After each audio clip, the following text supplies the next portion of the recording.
আমরাও যখন পড়াশোনা করছি, আমি 3.5 বছর বয়স থেকে ছবি আঁকা শুরু করেছি। পরীক্ষার সময় আমার অন্যতম রিল্যাক্সেশন ছিল ছবি আঁকা। পরীক্ষার সময় শুদ্ধ পড়বো, বাচ্চা পড়ছে কি, বাচ্চা মোবাইল দেখা ছাড়েনি, ঠিক আছে, বাচ্চা টিভি সিরিয়াল দেখে ছাড়ে না, কার্টুন ছাড়ে না, শুদ্ধ ছবি আঁকাটা থেকে বাঁচিয়ে নিলে বাচ্চাটা কিন্তু পরীক্ষা একদম হাই স্টেনে নোবেল ফোবেল এনে মাথা খারাপ করে ফেলবে। এইটা আমাদের কনসেপ্ট। আমরা সেই জিনিসটা থেকে বিরত হতে বলছি বাচ্চাটাকে, যেখান থেকে অক্ষরের আবিষ্কার হয়েছে। গুহার গায়ে দেওয়ালে যে চিত্রগুলো ছিল তারা ক্রমশ ছোট হতে হতে অক্ষর তৈরি করেছে। সেই অক্ষরগুলো দিয়ে আমরা পড়াশোনা করি, সেই পড়াশোনা করি বলে ছবি আঁকার টাইম পাই না। হয়ে গেল। দ্বিতীয় কথা হচ্ছে, এই যে বন্য প্রাণীরা, আমরা যদি এদের ফলো করি, একটা কোথাও ভূমিকম্প হবে কিনা, বৃষ্টি আসবে কিনা, এখনো হঠাৎ ছাদ দিয়ে দেখা যাচ্ছে পিঁপড়ে যাচ্ছে, কি ব্যাপার, বৃষ্টি হবে দুদিন বাদে, ওরা কিন্তু বাসা চেঞ্জ করছে।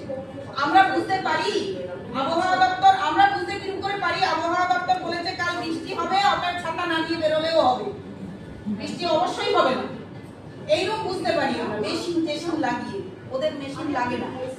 জাহাজ উঠছে কিনা ইঁদুরগুলো সবচেয়ে আগে জাহাজে বুঝতে পারে, ওরা কিন্তু অনেক বেশি বুঝতে পারে। কুকুরকে এই গরমে খেতে দাও, সে খাবে কি খাবে না ডিসিশন নেয়, আমরা খেয়ে ফেলি। আমরা তার মানে প্রকৃতি থেকে প্রচন্ড সরে এসেছি। যেমন আমাদের মানুষ হিসেবে প্রথম গুণ যেটা, সেটা ছবি আঁকা। আমরা বাচ্চাদের মার্জিনে ছবি আঁকা থাকলে বকবো, কেননা মার্জিন নোংরা করছো কেন, বাচ্চাটাকে ছবিটা না আঁকতে দিতে হয়।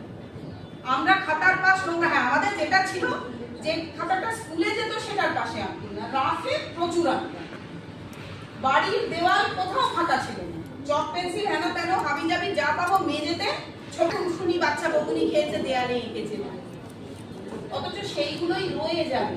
আমি এই এক আলমারি ভর্তি, মানে আমি একটা সময় বোকারো ঠারমালে থাকতাম, সেখান থেকে শিফট করেছি এখানে, যখন বাড়ি ফিরেছি তখন এক আলমারি ভর্তি কিছু কাগজপত্র। তো ছেলের সঙ্গে আমি আলোচনা করছি যে জায়গাটা খালি করতে হবে। কেন খালি করতে পারি না, ওখানে আমার ছেলের ছোটবেলার ছবি আছে প্রচুর,